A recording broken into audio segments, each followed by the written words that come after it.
So now when we are aware about Kirchhoff's rule, let us apply Kirchhoff's rule to a numerical problem to understand it better. So see, here a cube is given and each arm of cube has a resistance. So here you can see each arm has a resistance. Here every arm, this every arm has a resistance in the cube.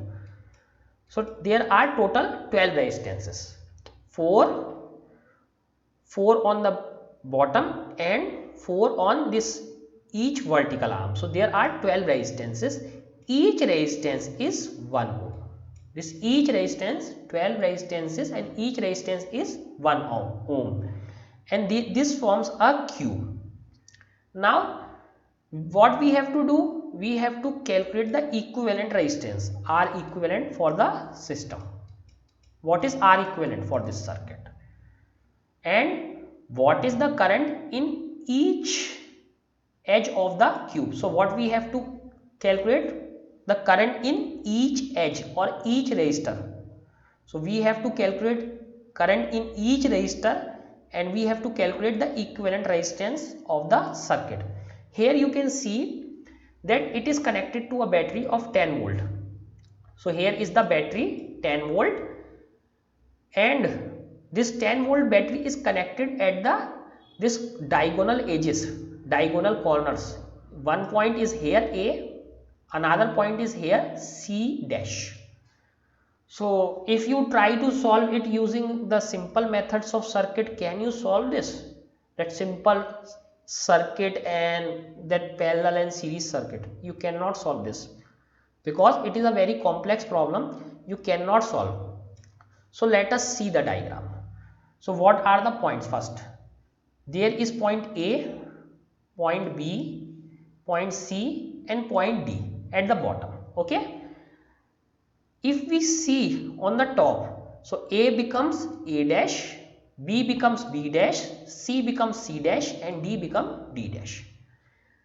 Now if you see, there are total 12 resistances, 4 at the bottom, 4 at the top and 4 at these vertical edges. So total we have 12 resistances and each resistance is 1 ohm. Now let us try to solve. So this is the positive terminal of battery, this is the negative terminal of the battery. Battery is 10 volt and here it is mentioned the negligible internal resistance. What is the meaning of negligible internal resistance? We can take small r is equal to 0. There is no internal resistance. So what is the meaning of no internal resistance? So battery's potential is equal to epsilon minus IR. If there would be resistance, so we can say that this epsilon is 10 volt, but we are not getting 10 volts. Since this R is 0, this term goes to 0. So potential of the battery is equal to EMF of the battery. So 10 volt. So battery is 10 volt, internal resistance is 0. We have a cube with 12 resistances of 1 ohm each. Now let us solve this. So you know current goes from positive to negative. So let us start. So for simplicity, we start with current at this point A. This point A is connected to the battery and another point connected to battery is point C. Now let us see at this point A, instead of having current I, what we mark, current I is going here in this A line, current I is going in line B, current I is going in line AD. So in this AA dash, AB and AD. So in all three current going is equal. Why current is equal in all three? So first let us answer this point. Why current is equal in all these lines? Because this is 1 ohm, this is 1 ohm, this is 1 ohm. So we know if the resistances are equal, then current going in all of them must be equal. So if I current is going in this 1 ohm resistance, if you see at this A point, there can be only 3 way, 1, 2 and 3. There is no fourth way at this A point. So there are only three ways where current can go, and here it is again 1 ohm, here it is also 1 ohm, here it is also 1 ohm resistance. So what would happen? I current will flow into this AA dash, I current will flow into AD, I current will flow into AB. So these three lines will have I current. So this is clear. I here, I here, I here. So this has been divided. Now let us see second thing. So now current has reached at this point A dash from this. So from here it has come. Again this resistance is 1 ohm. This resistance has 1 ohm. So current can be divided only into two parts, here and here. So current was I. Now current is further divided into two parts. So I is divided into two parts. So I by 2 here, I by 2 here. Similarly, from A to B, now current has reached at this B point. So from here current was entering. So from here current was entering like this. So entering and then divided into two parts equal, because resistances are 1 ohm. So current has reached at B point. Now it has to divide into two parts, 1 and 1 here. Again the resistances are 1 ohm and 1 ohm. So half current in this resistance, half current in this resistance. Clear? So this I by 2 and this is I by 2. Similarly, C at this D point. C at this D point. So current entered like this. Again current has two paths, 1 and 2. So I by 2 in this, I by 2 into this. We are able to solve this easily because all the resistances are equal. So we can simply put all three currents here at this point, I and I. Here I by 2, here I by 2 and I by 2, here again I by 2 and I by 2. If these resistance would be different, this would be much more difficult. So till now we have seen this I and I. This I by 2 we know because I entering divided by I by 2 and I by 2.